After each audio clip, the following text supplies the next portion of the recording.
ho aminareo rehetra ny fahasoavan'i jesosy kristy tompo ny fitiavan'andriamanitra ray ary ny firaisana amin'ny fanahy masina amen. Mirabantsika rehetra ry havana nahatratra ity andro alakamisy zay ahatsiarovana indrindra ny fiakaran'ny tompo iverina ho eo amin'ny rainy rehefa nahatanteraka ny anjara fanompoana ny antsona ny rahan'andriamanitra ray azy izy. Mahazaratsika moa ny teny hoe ny anarany amin'ny teny frantsay hoe ascension, izay marina fa tsy hoe fetin'ny fiangonana sasany ihany akory fa fety zay tsara mihitsy ny ombona ny fiangonana kristianina rehetra miaraka aminy, tsy ambaka noho ny paska, ny krismasy, ny pentekosta. Ary izy ty aza ny voamaika manome lanja misimisy kokoa ny fiatrehana ny pentekosta satria 10 andro talohan'ny ahatongavan'ny pentekosta ity fotoana ity zay nahatanterahany ny fampanantenana nataony jesosy kristy ary amin'ny filazantsarany lioka ao amin'ny asan'ny apôstôly. Ka sarobidy tsy tokony ho latsa-danja mihitsy ny andro lehibe tahaka ity amin'ny fiangonana maromaro aza na amintsika FJKM aza moa dia andro tena andraisana anokanana ho mpandray fanasan'ny tompo, misy batisa ary ny fanasan'ny tompo moa dia efa saika manerana ny fiangonana rehetra no anatanterahana an'izany. Eto ary dia miombony isika rehetra ka iray feo amin'ny teny fiantsona satria ny fanamboarana ity liturjia ity dia notanterantsika amin'ny alalan'ny liturjia endrin'ny faharoa, saingy tsy misy ny 10 minitra ho an'ny sekolelady ary ny anatanteraka ny fanompopovavahana hatramin'ny voalohany ka hatramin'ny farany, zany hoe ao anatin'izany ny vavaka sy ny famakina ny soratra masina ary ny vavaka fangatahana dia ho toto-sain'ny mpitandrina avy hatrany izy rehetra. Ka izay no ataontsika mampiavaka ity endriky ny fotoanandro an'ity. Fa manarak'izay koa dia tambarantsika amin'ity an'ity ny fanaovantsika ny rojom-bavaka, zany hoe tsy manao rojom-bavaka itsony akory sika amin'ity alakamisy ity fa tonga dia miombona amin'ny fanompopovavahana zao isika rehetra ary maray fo amin'ny fanarahana ny vavaka fangatahana. Dia manantena antsika rehetra ahita fifaliana amin'izany hitondran'Andriamanitra sy hitary ny fanahy masina antsika rehetra izany. Ny teny hidirantsika n'Andriamanitra amin'izao anio izao dia araka ny Apokalipsy 5, ny 7 sy ny 10 ary ny 13 tapany faharoa. Apokalipsy 5, ny 7 sy ny 10 ary ny tapany faharoa amin'ny 13. Dia mitohy hatrany ny fotoanantsika ireo hira sy vavaka arak'izay hitarian'ny zava-maneno sy ny fandaharana antsika toy ny mahazatra. Ndiary sika ry fiangonana malala iombona amin'ny fidiranan'Andriamanitra amin'ny alalan'ny Apokalipsy 5, ny 7 sy ny 10 ary ny 13 tapany faharoa amin'ny anaran'i Jesosy Kristy no iombonantsika hoe: ianao ny mendrika haka ny boky siamany tombo-kasehiny fa voavono ianao ary narahanao no nanavotanao an'Andriamanitra olona avy tamin'ny fokom-pirenena rehetra sy ny samy hafa fiteny sy ny olona ary ny firenena rehetra, ary efa nataonao fanjakana sy mpisorona ho an'Andriamantsika ireo, ary manjaka ambonin'ny tany izy, ho an'ilay mipetraka eo ambonin'ny seza fiandrianana sy ho an'ny zanak'ondriny, ny saotra sy ny aja sy ny voninahitra ary ny fanjakana mandrakizay. Amen.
ivavaka isika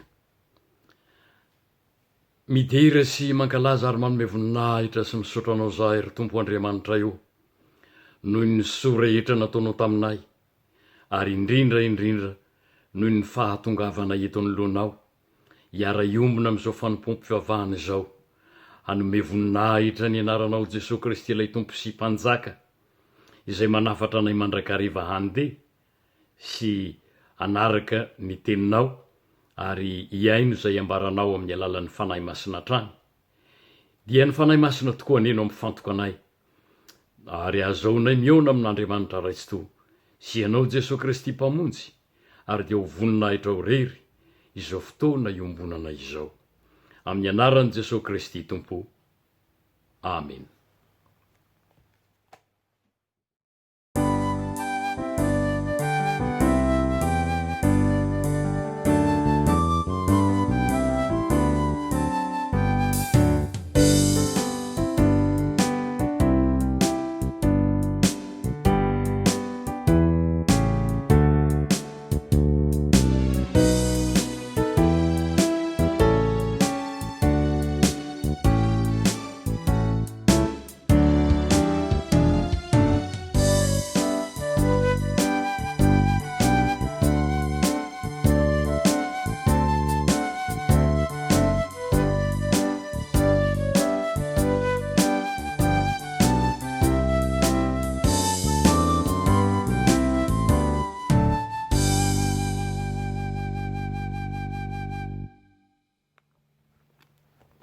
Mialohan'ny hamakitsika ny soratra masina ivavaka isika. Andriamanitra raitsi-to misaotra anao zahay fa ahazo miaino sy mamaky ny teninao ary anavao anay any izany teninao zany ampitoetra ny hery sy ny fahindrena avy amin'ny fanahy masina dia ampahirato tokoa ny masonay tompo ampahitanay zava-mahagaga amin'ny lalànao fa fanilo ny tongotray zany sady fahazavana ho an'ny lalànay ka izay rehetra mandre izay rehetra mamaky izay rehetra mino izay ambaranao any dia atsapa ny hery avy aminao Andriamanitra raitsi-toa amin'ny anaran'i Jesosy Kristy amen. Ny tenin'Andriamanitra ary izay hovakina amintsika amin'ity anio ty dia araka izay hita ao amin'ny salamo 170 ny andininy voalohany ka hatramin'ny andininy fahasivy. Salamo 170 ny andininy voalohany ka hatramin'ny andininy fahasivy zay mivaky toy izao amin'ny anaran'i Jesosy Kristy tompo. Mity hafatanana ny firenena rehetra miobio an'Andriamanitra amin'ny feo miravoravo fa ny tompo ny avo indrindra dia tokony atahorana. Mpanjaka lehibe ambonin'ny tany rehetra izy mampanaiky firenena maro eo anoloantsika izy ary firenena samihafa ho eo ambaniny tongotsika. Mifidy ny lovantsika ho antsika izy dia ny voninahitry Jakoba izay tiany. Niakatra tao anatin'ny fiobian'Andriamanitra. Ny tompo niakatra tamin'ny fitsofananjomara. Mirao an'Andriamanitra, eny, mirao an'ny mpanjakatsika, eny, fa mpanjaka amin'ny tany rehetra Andriamanitra. Manaova hira fankalazana azy ianareo. Andriamanitra manjaka amin'ny firenena samihafa, Andriamanitra mipetraka eo ambonin'ny seza findrianana masina. Mivory ny mpitondra ny firenena samihafa miaraka amin'ny olon'Andriamanitra i Abrahama, fa an'Andriamanitra ny ampingan'ny tany avo indrindra izy. Amen. Toizantsika ao amin'ny filazantsara araka ny Jaona 4:40 manomboka amin'ny andininy 15 ka hatramin'ny andininy 1:20 zay mivaky toy izao amin'ny anaran'ny tompo. Fa ankehitriny makany amin'izay naniraka ahy aho ary tsy misy aminareo manontany ahy hoe hoaiza ianao satria nilaza taminareo aho dia vontona lahelo ny fonareo. Fa milaza ny marina aminareo aho mahatsara anareo ny fialako, fa raha tsy miala aho dia tsy ho avy aty aminareo ny mpananatra. Fa rehefa mandeha aho dia irahiko aty aminareo izy. Ary rehefa tonga izy dia ampiaiky izao tontolo izao ny fahotana sy ny fahamarinana ary ny fitsarana. Ny fahotana satria tsy mino ahy izy.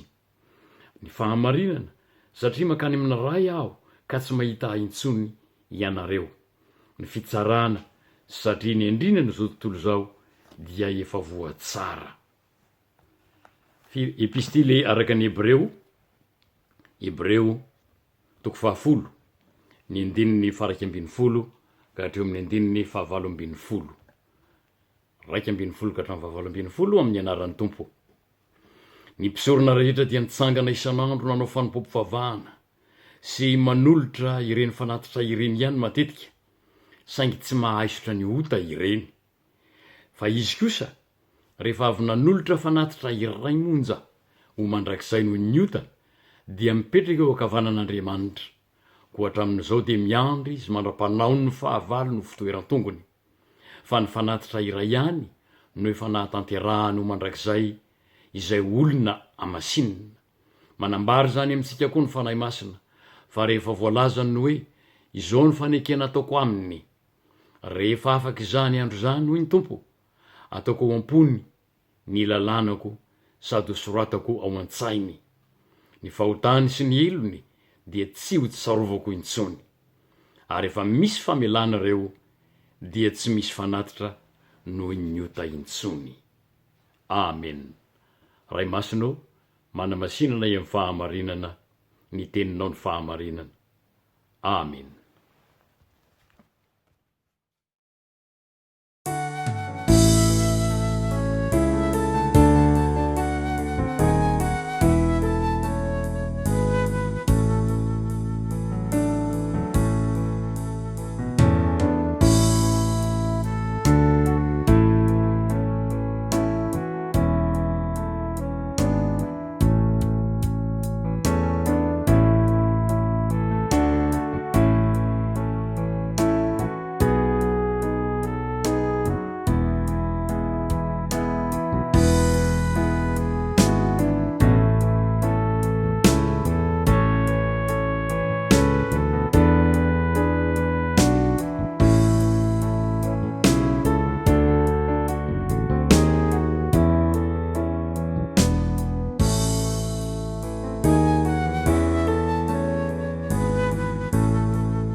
Ho aminareo rehetra anie ny fahasoavana sy ny fiadanana avy amin'Andriamanitra raintsika sy Jesosy Kristy Tompo. Ny tenin'Andriamanitra zay hotoriana amintsika amin'ity andro ny akarana, antsointsika amin'ny fiteny mahazatra hoe ascension ity, dia araka ny perikopa FJKM zay hita ao amin'ny filazantsara araka ny Jaonina toko 4:12 ny andininy 5 ka hatramin'ny andininy 1:20. Ovakina amin'ny anaran'i Jesosy Kristy Tompo izany hoe fa ankehitriny mankany amin'izay naniraka ahy aho, ary tsy misy aminareo manontany ahy hoe hoaiza ianao, satria nilaza zany taminareo aho dia vontona lahelo ny fonareo, fa milaza ny marina aminareo aho, mahatsara anareo ny fialako.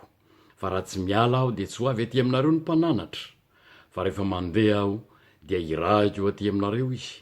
Ary rehefa tonga izy dia ampiaiky izao tontolo izao, ny fahotana sy ny fahamarinana ary ny fitsarana. Ny fahotana satria tsy mino ahy izy, ny fahamarinana satria mankany amina ray aho ka tsy mahita intsony ianareo, ny fitsarana satria ny andrinany zao tontolo zao dia efa voatsara. Amen. Iray amin'ny fanatanterahana ny antsoin'ny fiangonana hoe ankatoavy ny fitarian'ny fanahy masina, izao fanaovantsika ny fiaraha-mivavaka amin'ity arivan'ny alakamisy ity zao. efa nomen'ny fiangonana ny daty sy ny perikopa araka ny fitarihin'ny fanahy masina. Anjarana zay afaka hankatohany zany no sisa. Misaotra ny tompo sy ny fanahy masina isika fa tena io ampankatoavana zany isika rehetra izao. Ito mpanomboana ary dia ataoko fa mety ny anaovantsika tompo-maso kely momba ny maha sarobidy an'ity andro ny akarana ity, ary tsy azontsika lalovany zany satria mahakasika an'izany indrindra izao fotoana izao. Ny boky eo amin'ny soratra masina zay atsointsika hoe ny filazantsara efatra, Mateo, Marka, Lioka, Jaona, de samy manana ny fomba ampahafantarany ny famaranan'i Jesosy, ny iraka na ny asa-pamonjena zay nataony. Ary dia hita soratra mazava tsara zany sy ny afatra napetrany na tiany ataony zay mino azy. Voalohany am'izany hoy ny eo amin'ny Matio 7:20, ny andininy 7:20, io lay ataon'ny fiangonana hoe iraka lehibe. Efa nomena ny fahefana rehetra ny an-danitra sy ety an-tany, ko mandehany ianareo ataovy mpianatra ny firenena rehetra, manao batisa azy ho amin'ny anarana ray sy ny zanaka ary ny fanahy masina, sady mampianatra azy hitandrina zay rehetra nandidiko anareo. Ary indro izaho momba anareo mandrakariva ambara-pahatonga ny fahataperana zao tontolo izao. Io ilay ataon'ny fiangonana hoe iraka na mission. Io lay antsoina hoe iraka lehibe, ary am'izao fotoana zao moa de tena lazaina mihitsy le izy hoe iraka mihezinezina no ilazana azy am'izao fotoana zao. Ka io zany no afatra napetraka ny tompo Jesosy rehefa nitsangana tamin'ny maty izy fa tsy maintsy atao, ary ampahefanana no anolorany an'io. I Marka ao amin'ny 9:20, ny andininy 5:20, azafady, ny andininy 5:20 ka hatramin'ny 6:20 dia milaza mazava tsara kosa ny hoe inona ilay fahefana. Marka 9:20, ny andininy 5:20 no vakiko ka hatramin'ny 6:20 amin'ny anaran'ny tompo hoe: ary hoy izy taminy, mandehanany am'izao tontolo zao ianareo ka mitory ny filazantsara amin'ny olombelona rehetra, izay mino sy atao batisa no vonjena, fa izay tsy mety mino no elohiny. Ary zao famantaran'izao no anarak'izay mino, amoka de amin'ny anarako izy, iteny amin'ny fiteny zay tsy mbola hainy izy, andray mianarana izy, ary na de misotro zava-mahafaty azy izy de tsy ampaninona azy zany. Amidra tanàna marary izy de ho sitrana ireny. Ary Jesosy tompo rehefa niteny taminy de nampiakarina ho any an-danitra ka nipetraka eo kavanan'Andriamanitra. Fa izy ireo kosa dia lasa ka nitoroteny eny tontolo eny, ary ny tompo niara-ny asa taminy ka nanamarina ny teny tamin'ny famantarana izay nomba azy. Io ilay fanomezam-pahefana io hoenti manatanteraka ny iraka.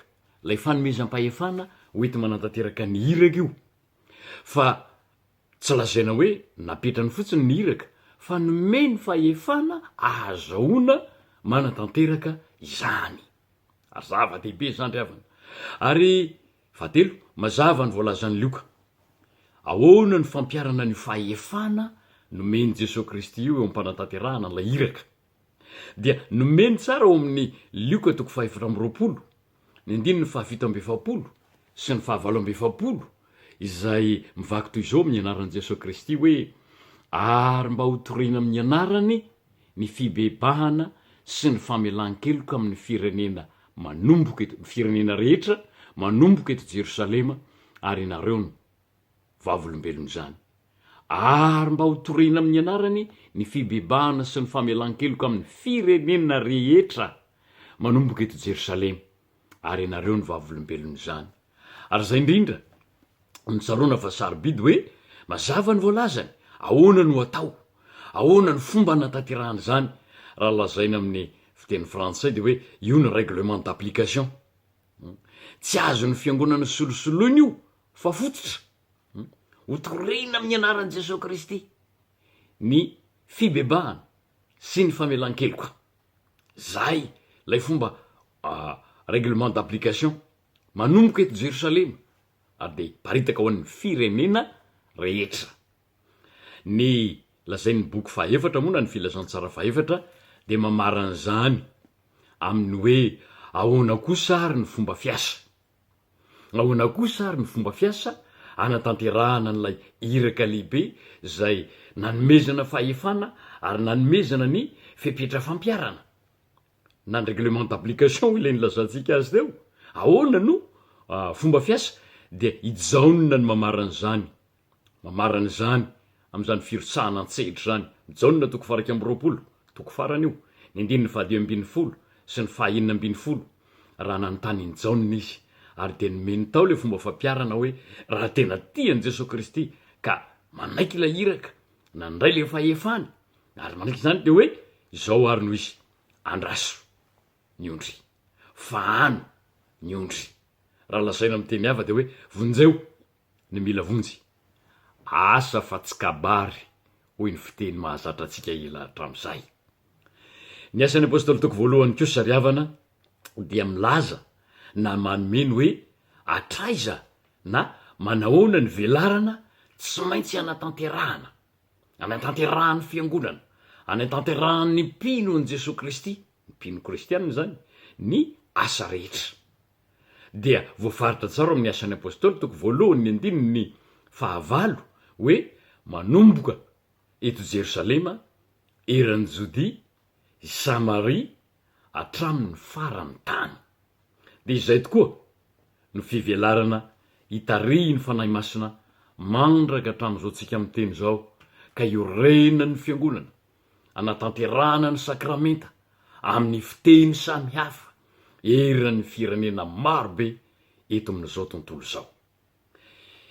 Ny Ascension na ny andron'ny akarana no milaza sy mampahafantatra antsika mazava tsara fa mifarana lay iraka manokana, mifarana lay iraka manokana izay antony nahatongavan'ny tenin'Andriamanitra ho nofo, izay antony nahatongavan'i Jesosy Kristy.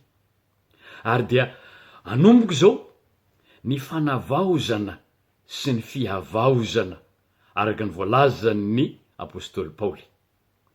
Vita ho iaho teo ny iraka nampanaovana an' Jesosy Kristy, vita ny famonjena, mifarana ny iraka manokana, antony nahatongavany, ary dia hanomboka ny fanavaozana n'izao tontolo zao, arak'izay amafisin'ny apôstôly hoe raha misy olona ao amin'i Kristy dia olom-baovao izy. Korintianina 2:7. Vita ny famonjena, misokatra ny vavahady ho an'izay mino sy atao batisa. Raha lazaina amin'ny teny hafa ary zany zao teny malaza am'izao androtsika zao hoe misokatra ny frontière, ary dia miantso izay rehetra manaiky vonina resy lahatra ny tompo. Eto an-tany no fidirana makany an-danitra. Mazava tsara ny filazan'ny soratra masina an'izany, ilazany Jesosy Kristy azy. Eto an-tany no fidirana makany an-danitra. Mbola misy fiainana ao ankoatran'ity eto an-tany ity, fa saingy ny fidirana mankany no tsy maintsy ilaina fantarina. Dia tadidio moramora isan'andro manomboka izao ry havana, fa marina ary tsy maintsy tanteraka ilay voalazan'ny Marka toko 9:20, ny andininy 9:20. Mora tadidiny, Marka toko 9:20, ny andininy 9:20. Mitoriny filazantsara amin'ny olombelona rehetra, zay mino sy atao batisa no vonjena, fa izay tsy mety mino no elohina. Mizotra arak'izay andaran'Andriamanitra ray azy ary ny fiainana. Torotoronina ny olombelona, teraka, mitombo, lehibe, antitra, maty. Tsy azo tazonina na mino ny olona na tsy mino, fa tsy maintsy lalan-kizorana zany. Fa ity, aiza no efarana, aiza no efarana. Tsy misy hafa mihemitra, na de mbola tsy vonina hoe ato anatin'ny fahatanorana zao fa mbola tsy vonina kely ka alao aloha hemitra de ho lasa zaza indray, na ao anatin'ny fahalebiazana zao ka mbola hemitra fa leo te ho tanora betsaka tokoa no mety mieritreritra an'izany manana an'izany faniriany zany mahafinaritra zany fa ity tsy afaka mihemitra fa tsy maintsy manohy ny lalana fa lalana mankaiza mizotra ho aiza ary zay indrindra no iantsony ny fiangonana anao hoe ankatoavy ny fitarihan'ny fanahy masina fa hitarika anao ho amin'ny famonjena ho amin'izay tena isy ianao marina tokoa miaraka amin'ilay pahary anao izy ary izao ankehitriny izao izany no antony ahatongavany fanahy masina koa ny afatry ny perikopa amin'ity fotoany ity ary de izao lasa any amin'ny rainy Jesosy Kristy fa eo amintsika ary ho eo amintsika ny fanahy masina raha mety mino isika sarobidy be zany fitiavan'ny tompontsika zany ry havana zany no afatry ny ascension vita ny famonjena tsy maintsy nandeha Jesosy Kristy ary eo amintsika ny fanahy masina hiaraka amintsika ny fanahy masina iomba antsika ny fanahy masina ho an'izay mino ny antony ilaina ny fanahy masina ampiaiky araka ny voalazana eo andininy voavakitsika eo amin'ny jaunina toko fa 9 ampiaiky ny hevitry ny hoe ampiaiky de zao andresy lahatra ampanaiky akely andresy lahatra ampiaiky zao tontolo zao ny fahotana zany hoe andresy lahatra izao tontolo zao ny fahotany ampanaiky azy ny fahotany ary izany fampiaikenany zao tontolo zao zany de nila zany hoe ampiaiky azy ny fahotany satria tsy nino ahy izy ary fahotany io mazava be zany zao ny voalazany jaunina satria tsy nino ahy izy ary zay ny fahotana ampiaikenany zao tontolo zao hoe ny fifonan'ny olona ny fibebahan'ny olona fialany amin'ny fahotana de ny fiverenany hinony Jesosy Kristy araka eo andininy fahasivy io hoe ny fanontanian'ny olona ray zay hoe de ahoana reo tsy mino ny Kristy ahoana ny amindreo fivavahana hafa-tsy eo amin'ny Kristy ireto ihany ny valiteny ho anao de aza misahirana amin'izany tsony zao zay mino ny Jesosy Kristy sy atao batisa no vonjena ary zay tsy mino ny Jesosy Kristy sy tsy atao batisa no very indrindra moa ka efa nandre efa nahalala fa manao fanahaninana miny miala de mazava be zay ny anankiray hoe hoaiza reny ahoany reny de fa mazava io zany aza sahirana tsony manontany any momban'izany ny hoe fanotenana kely faharoa ahoana ho inony zany ahoana ho inony zany araka ny tenin'ny tompo rehefa nahita sy nandreny amin'i Jesosy Kristy izy fa ianao mana raha ho iny tompo ianao mana raha ho iny tompo raha lazaiko zany de hoe ampiaiky izao tontolo zao ny fahotana satria tsy nino ahy izy hoe Jesosy Kristy de malasa ny eritrerititsika ny amindreo havana ny amindreo tapaka ny amin'ny olo-piaramonina aza atao mampalahirana zany fa amity an'io ty indray ny tompo no miteny aminao alohan'ny andiana ny veriny amin'ndrainy hoe zay mino sy atao batesa no vonjena ary miaina ao anatin'ny fiombonan'ny olom-boavonjy ao anatin'ny fanjakan'ny lanitra ho iny lazan'ny tompo azy ahoanao inona intsony zay any oriny zany rehefa nahita sy nandreny Jesosy Kristy izy indray moa no anda torena eo amin'ny televizion torena ao amin'ny radio alefa amin'ny boky atao amin'ny film inona ny tsy anambarana fa Jesosy Kristy de mpamonjy Jesosy Kristy de mpamonjy ka rehefa nahafantatra an'izany zao tontolo zao ary tsy maintsy ampahafantarana zany ianao aza atao manahirana zany ho ny tompo ianao manaraha ahy ny bikely na faharoa kely ny fanahy masina dia andresy lahatra ampiaiky ny fahamarinana fa mankany amiray aho Jesosy Kristy andresy lahatra zany fa ten'Andriamanitra tokoa Jesosy Kristy ka de malasa izy makao amin'Andriamanitra ray araka izay ambarany soratra masina ary zany no niverenany nakany amin'ny rainy zay ny fahamarinana zany ry havana no antom-pisintsika fiangonana zany no antom-pisintsika fiangonana isika mba namarina sy milaza fa Jesosy Kristy no Andriamanitsika ary izy de lasa nakany amin'ny rainy fa ny fiangonana no tenany sy vavolombelony ary any no antony ny fitorena ny filazantsara mba handresy lahatra n'izao tontolo zao fa tena Andriamanitra marina misy ary mahavonjy io zanak'Andriamanitra io le zavatra faharoa io le hoe ampiaiky izao tontolo zao ny fahamarinana hoe hay tena marina, hay tena tanteraka, tena izy tokoa fa Jesosy Kristy dia Andriamanitra. Dikely na ny fahatelo kely zany ny fanahy masina no ampiaiky andresy lahatra ny rehetra ampiaiky fa efa voatsara zany hoe efa voaeloka efa meloka i Satana sy izay azy rehetra ary ny dikan'izany dia izay no antony mahatonga azy io manafika sy misitona ny olona ary manala ny olona hiverin-dalana tsy homy Kristy io satria efa voaeloko izy, efa meloko izy, fantany tsara zany. Zao no ataon'ny tompo hoe efa voatsara, efa voaeloko izy, aza matoky azy tsony, aza manaraka azy, aza manaiky azy, toero izy hoy Petera.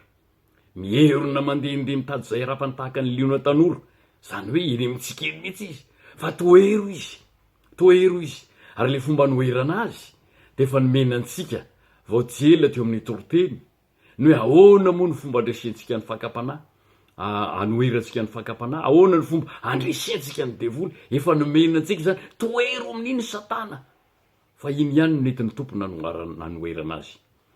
Ny hoe fitsarana manko na dia fanolazaina amintsika ombenombeny aza araka ny soratra masina manontolo zany ny hoe fitsarana amin'ny soratra masina dia efa fanamelohana, zavatra efa fanamelohana, fampiarana ny fanamelohana, fa tsy hoe ohatra ny fihevitra mahazatra hoe tribonaly ka dia mbola hifanalika mbola ho anontaniana, tsy azo manantenana zany tsondry havana, tsy misy zany mbola ampifanatrehiny zany na hoe mbola hifanatrika, tsia efa fanamelohana ny miandry.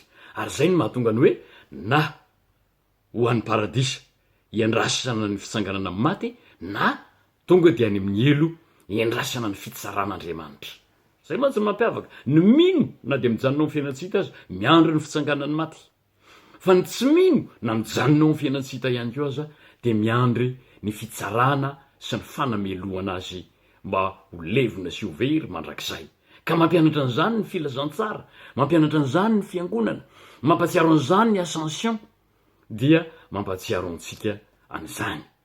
Ary izany no anoloran'i Jesosy Kristy ny fanahy masina, zay ngeno nanarahany fanahy masina hiaraka amintsika isan'andro, satria isan'andro ny fiainantsika. Ary io isan'androntsika io dia mila mpisolo vava, araka ny volazan'i Jaona toko 4:10 io hoe parakleto na ny fanahy masina. Mila mpisolo vava, mila pampahery, satria zay no asan'ny fanahy masina hoy Jesosy, pampahery, mpisolo vava, mpampianatra. Zay mila an'io tsika, dia io no mitarika atsika sy manampy atsika amin'ny vavaka sy ny fifonana ataontsika hatrany eo amin'ny isan'androntsika. Ary hoy ny Romanina toko 5:5 momba zany hoe fa ny fanahy no mamonjy ny fahalementsika, satria tsy fantatsika zay vavaka tokony ataontsika, fa ny fanahy no mangataka ho antsika amin'ny fitarainana tsy aitononina. Ary ilay mandinika ny fo Andriamanitra ray zany no mahalala ny hevitry ny fanahy, satria araka n'Andriamanitra, izy Andriamanitra raha teo, araka n'Andriamanitra ny fifonany ho an'ny olona, dia ny olona masina ny kristianina.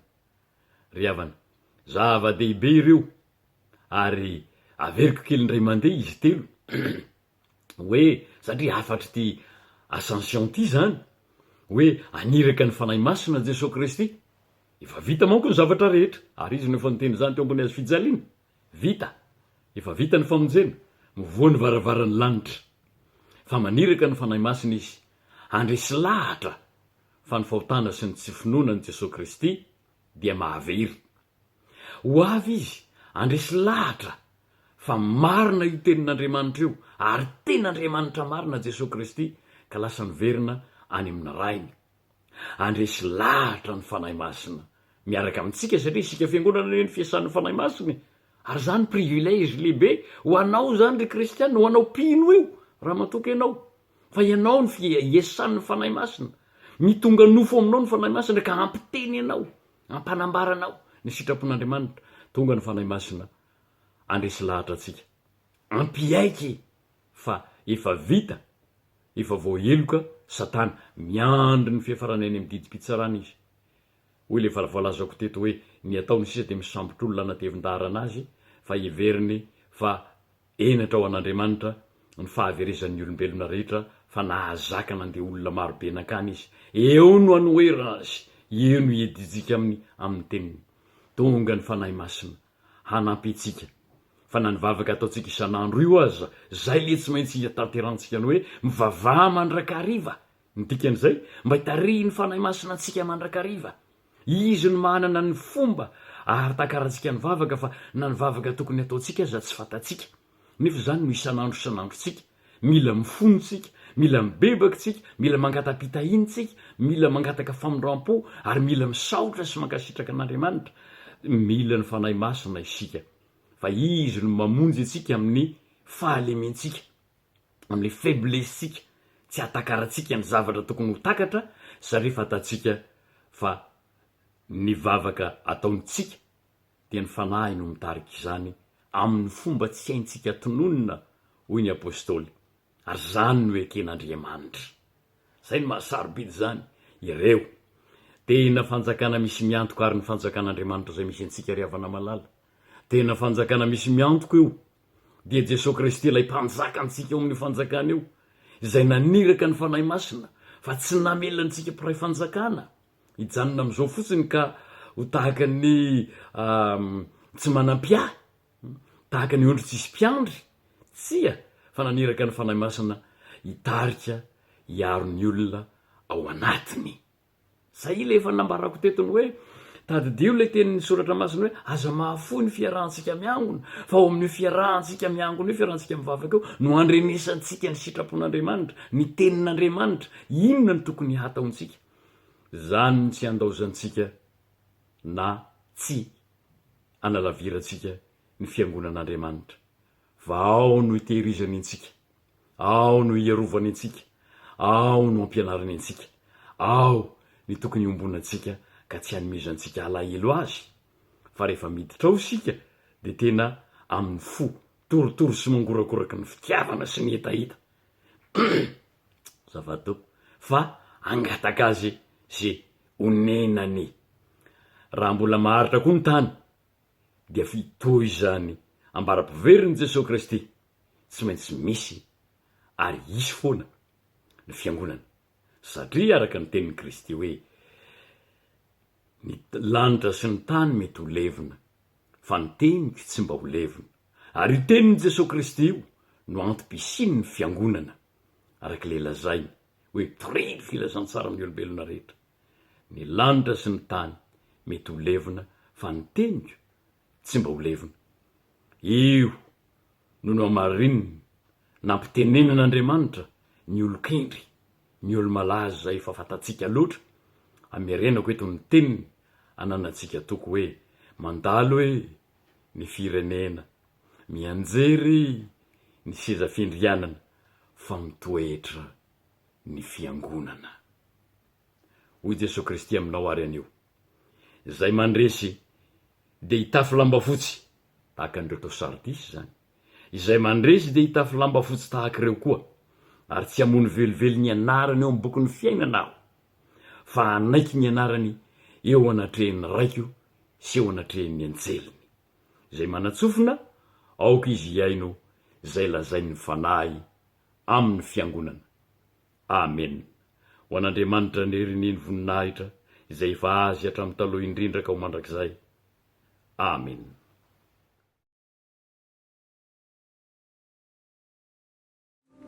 Thank you.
de iombona amin'izao vavaka fangatahana izao isika rehetra riavana aoka ivavaka isika rehetra. Andriamanitra ray sy zanakary fanahy masino misaotra sy mankasitraka indrindranao zahay no nahazonay niona taminao indray tamin'ity ariva ity ka nitenenanao taminay ny ahasarobidiny ty fotoany ity, ny ahasarobidiny ty fotoany ity zay nampahatsiahivanao anary iraka ny fahefana nomenao, ny fomba natanterahana, ny fomba fiasa. Misaotra indrindra ry Tompo, ary izany fitiavanao anay izany no nanirahanao ny fanahy masina, ary ny fahatongavan'ny fanahy masina no mampitodika anay ankehitriny mba hiombombavaka amin'izao fangatahana izao. Mangataka aminao zahay, ry Jesosy Kristy Tompo, izay efa nitondra ny aretinay sy ny vesatra ny fahorinay, mba anatanterahanao araka ny fombanao ny fanasitranana an'ireo marary rehetra, na any amin'ny toeram-pitsaboana hopitaly, na any amin'ny tokantrano, na inona karazana aretina mahazo azy, dia ivavahanay aminao ka angatahanay ny fanasitrananao, indrindra moa fa ity Covid-19 izay mandripaka sy manenika izao tontolo zao ity. Ry Jesosy Kristy Tompo sy mpamonjy anay io, mivavaka aminao zahay, mamelany helokay, kasitrano re ny marary rehetra, na aiza amin'izao fotoana zao, na mahatsiaro izy, na ny fianakaviany ny mahatsiaro, na izahay fiangonana mahatsiaro azy, satria tena misy ireo tsy afaka mahatsiaro izany ankory ankehitriny, ary mankasitraka Tompo fa zava-dehibe tokoa ny anehefanao ny loharantsan-tananao ka ampisinda ny aretina. Mivavaka aminao zay ho anareo manana olana noho ny fahaverezan'ny asa, olana noho ny tsy fampin'ny vola ao an-tokantrano, olana noho ny tsy fahasalaman'ny andriankinan'ny fianakaviana ka mampivezivezy ny sainy ankohonana manontolo, olana manokana zay fantatrao mihoatra noho ny afantaranay azy.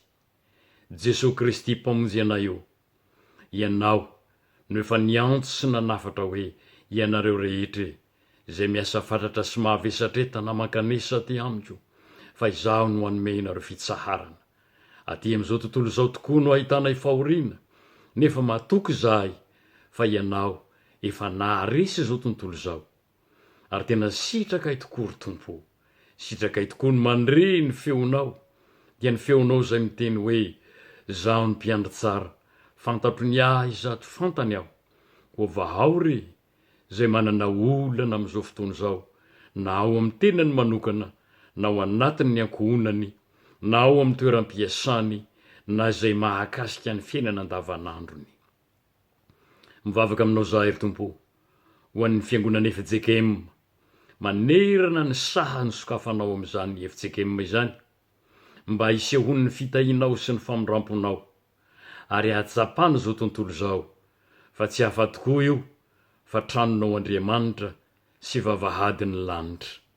Koa mivavaka aminao zahay ho an'ny filoha sy ny birao ary ny mpiandraikitra foibe ho an'ireo filoha sy birao ao amin'ny sampana sy ny sampanasa ary ny asany amin'ny foibe ho an'ireo filoha sy birao ny sinodaparitany 80 ho an'ireo mpitandrina rehetra any amin'ny isan'ny mpiangonana ho an'ireo fiangonana tsy mba manana mpitandrina akory na vondron'olona mpiara-mivavaka vao nijoro voatsila mivavaka ho an'izany fianakaviam-ben'ny Efjekema zany zahay raha kofiny voninahitra ao ty Efjekema ty tompo ataovy mahay manderaka ny sitraponao arovy tsy ahakasika azy ny hevitra rehetra sy ny fomba samihafa avy amin'ny devoly sy ny fanahy mamitaka avy amin'ny satana fa aoka atoky sy anaiky ary anaraka ny fampianaranao sy ny fitarihin'ny fanahy masina mba hisehony zany famonjeny zany amin'ny alalan'ity fiangonana malalanao ity.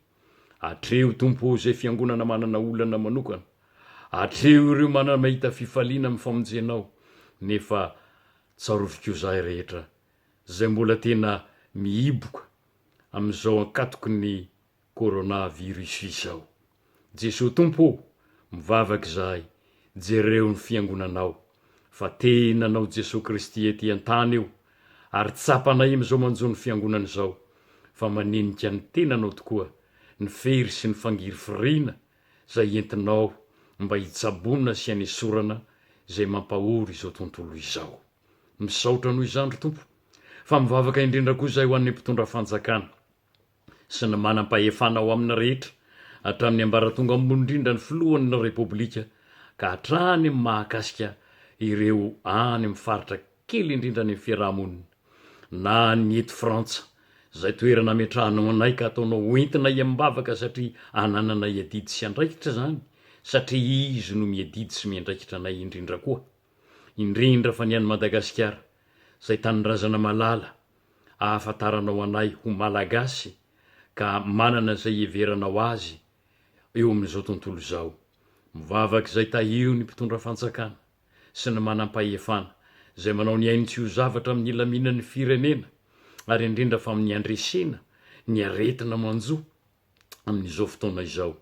Tahio ny fikarakarana rehetra tahio ireo mpitsabo isan'ambaratongany araky ny andraikitra tandrifiny azy manomboka any amin'ireo dokotera mikirakira mivantana ka hatrany amin'ireo manana anjara hatramin'ny brancardier mban'ny ambulancier mban'ireo mpanadio trano azy sy zay tsy voatonona iakory anao avokoa reny ary miandraikitra ny didy ahasoa ny vahoaka koa mivavaka ho an'ireo tompon'andraikitra rehetra eo amin'ny fahasalamana sy eo amin'ny fitondrana zahay. Andriamanitra ray eo mamindraha fo amin'ny olonao mamindraha fo amin'ny fanjakanao izay napetraka ao iadidiny reny tompon'andraikitra ireny. Mivavaka sy matsiaro manokana koa zahay ry Jesosy Kristy ho an'ny isan'ny tokantrano ho an'ny isam-batan'olona ho an'ny fifandraisana eo amin'ny mpivady eo amin'ny mpifampiteraka zanaka sy ray aman-dreny eo amin'ny fianakaviana ny mpiray-tapo ary ireo roy mpihavanana isan'ny tokony avy. Ny fotoana tahaka izao manjoana izao no anjakany satana sy ezahany amiliana na ampifandrafiana izay tsy tokony hifandrafy akory aza.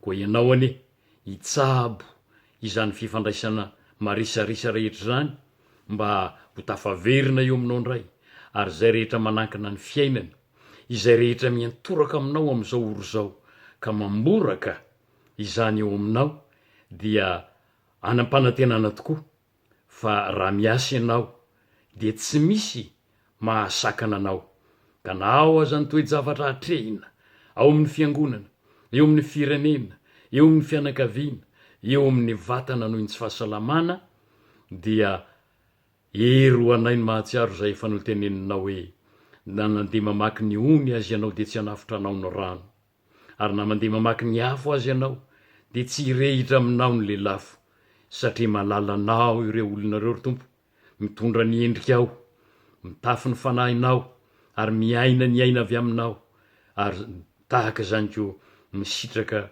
eto amin'ny tontolo iainanay nametrahanao anay. Mivavaka zay tompo, jereo amin'indra fonao ireo tandrify zany fangatahana irehetra izany, na ireo mpiasa mbola tsy afa-miasa ankehitriny, na ireo mpianatra ankatoko ny fifaranany taom-pianarana aza nefa mbola tsy mahalala akory izao toe-javatra na ho afaka hanefa ny fanadinany na tsia. Mivavaka ho an'ireny zahay ka omeo hery na ny mpanabe na ny beazina na ny mpampianatra ry tompo tsara indrindro. Mivavaka zay tolory fahendrena reny mba hatakarana zay tokony atao ahasoa ny vahoakanao ary laminany ny olona ao anatin'ny fitondranao Andriamanitra. Am'izao ory zao Jesosy tompo, mamindrafo aminay ka miaino ny ataky ny isan-trano any, ny isan'olona any amin'ny alalan'izao fiombonanay anaty fahanginana foy izao.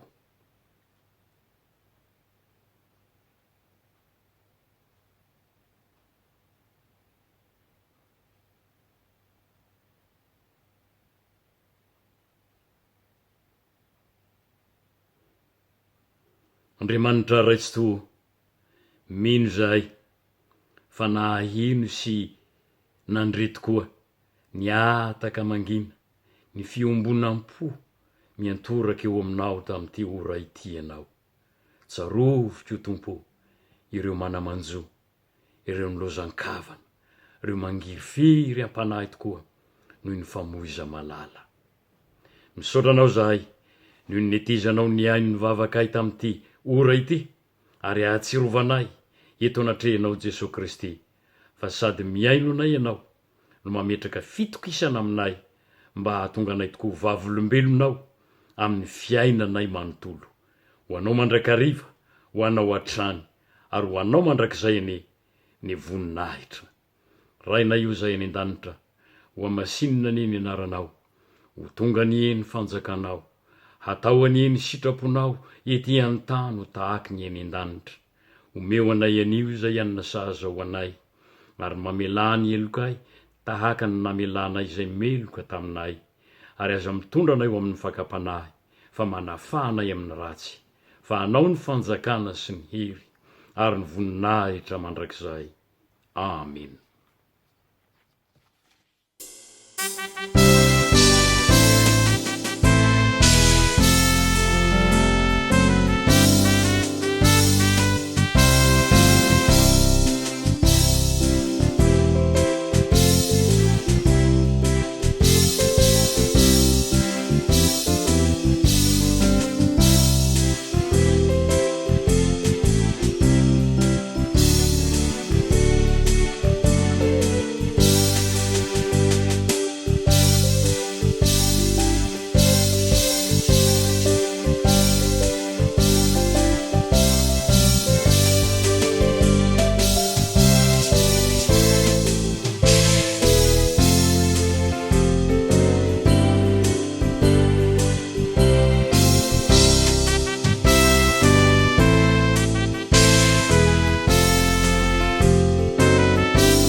dia ary sika hiara-iombona amin'ny fanekam-pinoana apôstôlika izay raisantsika amin'ny fiangonana kristianina rehetra manerana izao tontolo izao hoe mino an'Andriamanitra raitsi-toa mpanao ny lanitra sy ny tany aho, ary mino an' Jesosy Kristy zanan'ilay tokana tompontsika izay mitoronitorona tamin'ny fanahy masina, nateraky Maria Virjiny, nijaly raha nanapaka Ponty Pilato, nombona tamin'ny hazo fijaliana, maty ka nalevina, nidina tany amin'ny fiainan-tsy hita, nitsangana tamin'ny maty tamin'ny andro fahatelo, niakatra ho any an-danitra, nipetraka eo ankavanan'Andriamanitra raitsi-toa, avy any miaviny tsara ny velona sy ny maty.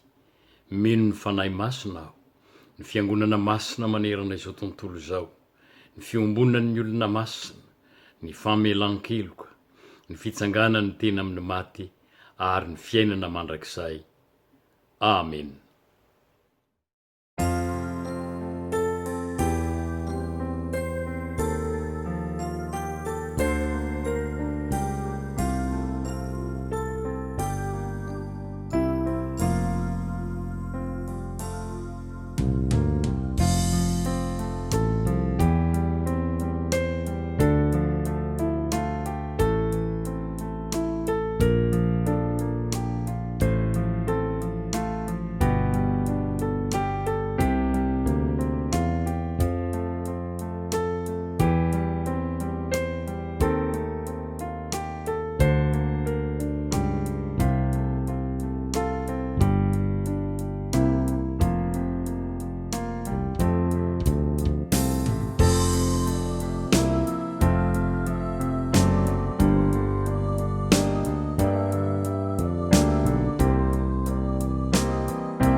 Dia ho tanteraka aminareo any izao tsodrano izay atolotra amin'ny anaran'ny tompo izao.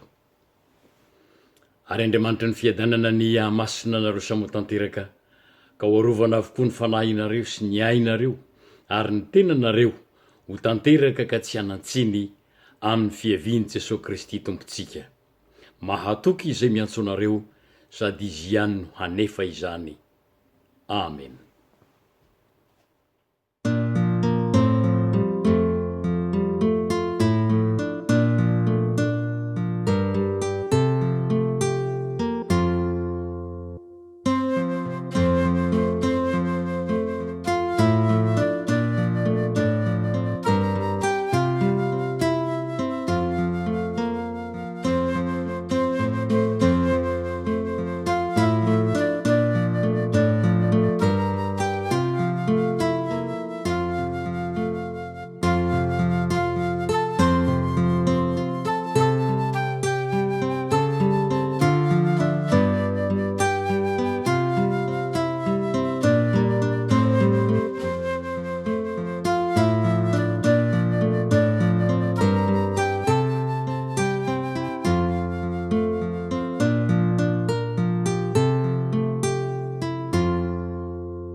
Dia ho an'Andriamanitra ireriny ny voninahitra amin'ny anaran'ny Ray sy ny Zanaka ary ny fanahy masina. Amen.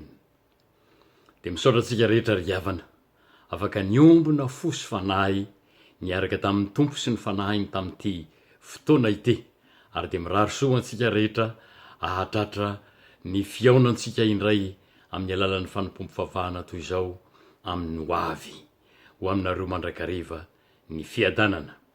Bonne soirée daholo ry havana.